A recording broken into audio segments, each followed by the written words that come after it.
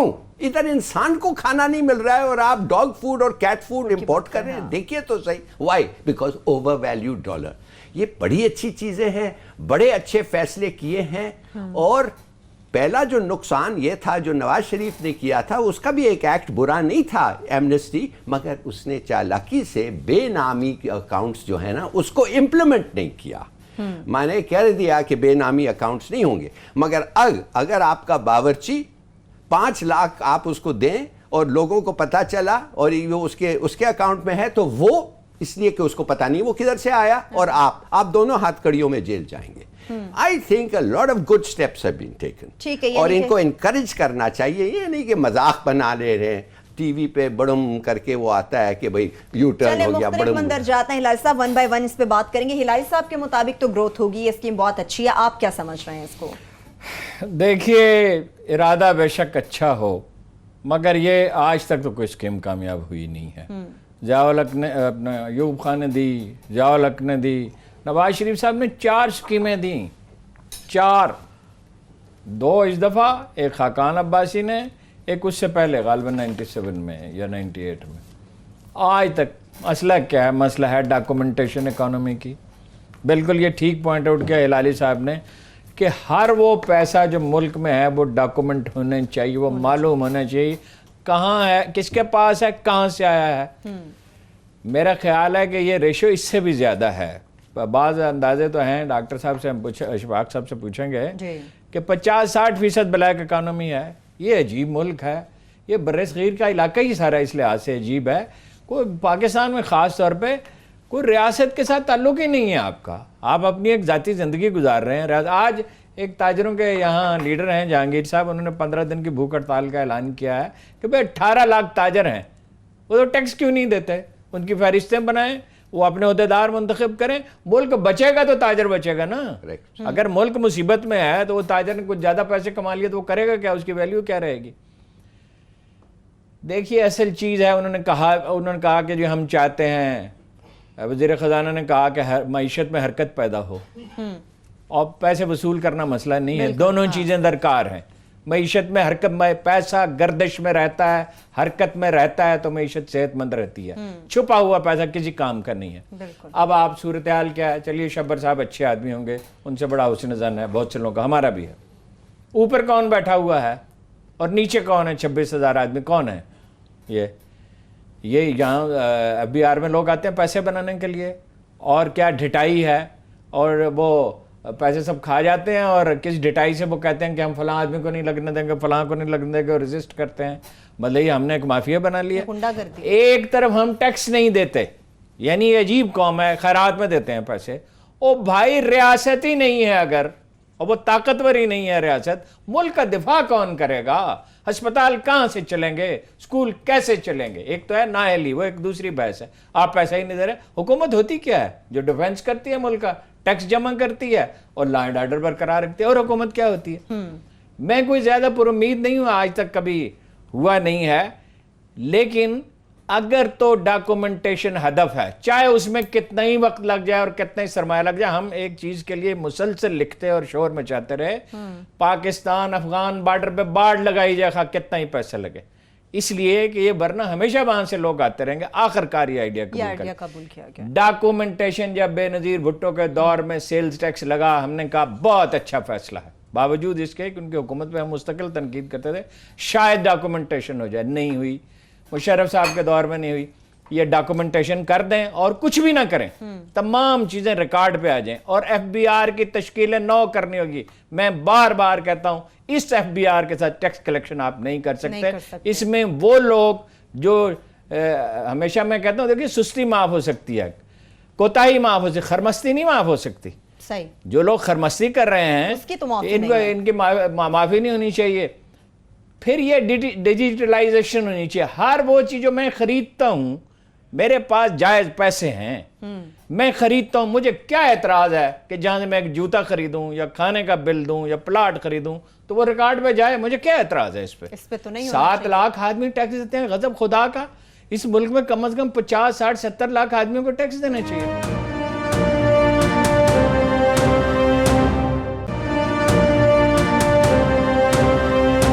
بالکل مختلف آراء ہیں. ہلالی صاحب کو کافی امید ہے، سمجھتے ہیں کہ گروتھ اچھی ہوگی، مگر پر امید زیادہ نہیں ہے ہارون صاحب. چلیے اکانومسٹ ہیں، بڑی گہری نظر رکھتے ہیں ڈاکٹر اشفاق حسن خان صاحب، وہ بھی ہمارے ساتھ موجود ہے. ڈاکٹر صاحب، ماضی میں تو خان صاحب کہتے تھے کہ یہ اسکیم آئے گی تو یہ چوروں ڈاکوؤں کو فائدہ دینے کے لیے ہوتی ہے، ہم آئیں گے تو ہم احتساب کریں گے ان لوگوں کا جنہوں نے اسکیم سے فائدہ اٹھایا ہوگا. اب وہ خود گورنمنٹ میں آ گئے ہیں، خود وہ اسکیم پیش کر دی ہے، تو اب یہ اسکیم جو ہے اچھی کس طرح سے ہو گئی؟ کیا اب چوروں ڈاکوؤں کو اس سے فائدہ نہیں ہوگا؟ دیکھیں بالکل آپ صحیح کہہ رہی ہیں، اور میں بھی بڑا مخالف تھا، لیکن یہ جو اسکیم ہے یہ ماضی سے تھوڑا مختلف ہے 2 طریقے سے. ایک تو پوسٹ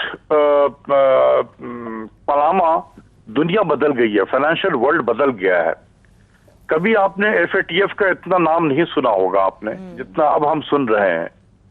تو یہ دنیا اب اس کو برداشت نہیں کر سکتی ہے کہ آپ ہم جیسے ترقی پذیر ملکوں کے جو لیڈر حضرات اپنے ملک سے پیسہ کو لوٹ کر باہر جا کر دنیا کے مختلف بینکوں میں رکھ دیا کرتے تھے، اب نہیں کر سکتے ہیں. تو دیکھیں ماضی میں بہت سارے ہمارے بھی لوگوں نے اسی قسم سے پیسے یہاں بنائے اور بنا کر لے گئے اور اسے دنیا کے مختلف بینکوں میں پارک کر دیا. اب دنیا بدل گئی ہے تو وہ جہاں جہاں پارک کیے گئے ہیں وہاں خدشہ ہے کہ ان سے سوالات بھی ہو سکتے ہیں کہ یہ پیسہ آپ نے کہاں سے لائے آپ یہاں پر. بہت سارے طرف سے کوارٹر سے پرائم منسٹر کو یہ مل رہا تھا کہ بھئی ایک موقع آپ دے دے اس بدلتے ہوئے انٹرنیشنل انوائرمنٹ کے حوالے سے. تو یہ اسی پرپس کے لیے دیا گیا ہے. یہ ساتھ ساتھ ہم نے اٹیچ کر دیا ہے بے نامی اکاؤنٹ کو بھی، چلو ایک مرتبہ اور ان کو موقع دے دیتے ہیں. تو اس لیے یہ کیا گیا ہے، اس میں کوئی حرج نہیں ہے، ایک مرتبہ دے دیں. ہو سکتا ہے کہ جن کے باہر پیسے ہیں وہ لے آئیں گے اسی بہانے، تو یہی پیسہ جب ملک میں آئے گا، ملک کے سرکولیشن میں جائے گا، وہ ملک میں آنے کے بعد کسی تکیے کے نیچے تو نہیں چلا جائے گا، وہ پھر پاکستان کے بینکوں میں آئے گا، یہیں اس کی ایکٹیویٹیز میں استعمال ہوں گے وہ پیسے. تو ملک کی معیشت کا پہیہ ہو سکتا ہے کہ اس کی وجہ سے ذرا تیز چلنے شروع ہو جائے. ٹھیک ہے ڈاکٹر صاحب، امیدیں آپ نے کہا بالکل یقینی طور پر بہت زیادہ ہیں، تھوڑی مختلف بھی ہے یہ اسکیم، مگر کتنی امید لگائی جا سکتی ہے؟ پہلے ادوار میں جو ایمنسٹی اسکیمز آتی رہی ہیں اس سے بھی کوئی خاص ریونیو جنریٹ نہیں ہو سکا، تو اب کی بار کیا امید رکھی جا سکتی ہے؟ ایک سوال کا میں اضافہ اس میں کرنا چاہتا ہوں. جی سوال یہ ہے ڈاکٹر صاحب، جب اتنا کوئی کرنا ہوتا ہے بڑا، آپ نے اقدام کرنا ہوتا ہے، آپ اس کے لیے ماحول تیار کرتے ہیں، کوئی ماحول اس کے لیے تیار نہیں کیا گیا. ہم کیسے امید کریں کہ یہ آخری موقع ہے؟ دیکھیے انڈونیشیا میں انہوں نے کہا تھا کہ آخری موقع ہے اور شرح بھی اونچی رکھی تھی. اگر کوئی خوف ہے ہی نہیں اسے، ہر 2 سال کے بعد 4 سال کے بعد ایک نئی اسکیم آ جانی ہے، تو کوئی جامع اول تو اس سوسائٹی کو ایک نیا عمرانی معاہدے کی ضرورت ہے. یہ سارے ہمارے قوانین جو ہیں بہت سارے اذکار رفتہ ہو گئے، ہمارے طرز عمل ٹھیک نہیں، ہمارے ادارے تباہ ہو چکے ہیں. کیسے ہم یہ امید؟ دیکھیے وہ 2 باتیں انہوں نے بڑی اچھی کہیں، ایک یہ کہ ضبط کر لی جائے گی جائیداد، آخری موقع ہے، اور یہ کہ ہم گردش میں لانا چاہتے ہیں سرمایہ کو. ہم یہ امید کیسے کریں گے یہ آخری موقع ہے؟ یہ تو کل پھر کچھ عرصے کے بعد پھر ایک اور نئی اسکیم آ جائے گی. آپ بالکل صحیح کہہ رہے ہیں. اس میں پرائم منسٹر کو بھی چاہیے کہ ذرا وہ بھی کچھ فرنٹ فوٹ پہ آئے اس حوالے سے اور قوم کو بتانا شروع کریں کہ بھئی دیکھو یہ ہے اور ہم آپ کو ایک موقع دے رہے ہیں، ورنہ یہ تھریٹ صرف تھریٹ ہی نہیں رہے گا، یہ تھریٹ کو کریڈیبل بنانا پڑے گا. تو جب ایک کریڈیبل جب تھریٹ ہوں گے یہ جون میں جب ٹائم ایکسپائر کر جائے اور اس کے بعد آپ 10-12 لوگوں کو پکڑے اس طریقے سے جائیدادیں ضبط کریں، تو پھر دیکھیں کہ پھر لوگوں کو اس وقت پتہ چلے گا کہ ہم نے کیوں فائدہ نہیں اٹھایا. لیکن یہ آپ صحیح کہہ رہے ہیں کہ ہمیں ماحول بنانا پڑے گا. آج اعلان کیا ہے، کل سے میں بھی یہی کہوں گا، وزیر اعظم سے بھی کہوں گا، حفیظ شیخ کے کہنے سے کوئی ماحول نہیں بنے گا، یہ پرائم منسٹر کو کہنا پڑے گا، ماحول بنانا پڑے گا اس کے لیے.